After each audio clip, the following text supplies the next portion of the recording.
Ay pangutang magdugay ang relasyon si Manara impas na. Ingon akong utok move on. Ingon akong kasing-kasing hold on. Pero ingon akong tiyan kaon kay mapasmuta kung gugma ang unahon. Ang gugma mura ra nagsip-on.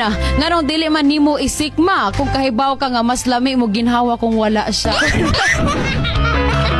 Dili pa man ta pwede sa pagkakaroon. Pero dunga natong paabuton ang giingon nilang saktong panahon. Wow! Sayang imuhang kwarta sa kamahal sa gasolina kung ang ihatod nimo dili nimo jowa.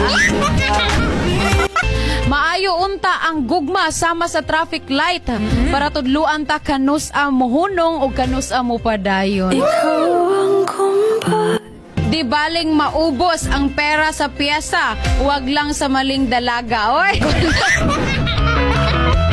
Ang ato dang uyab murag buhok. Di na to mabalaan na anay uban. Andam tikang hulaton, mabugnaw man ang kanon, malaya man ang dahon. Basta kitang duha ang magkadayon. Wow!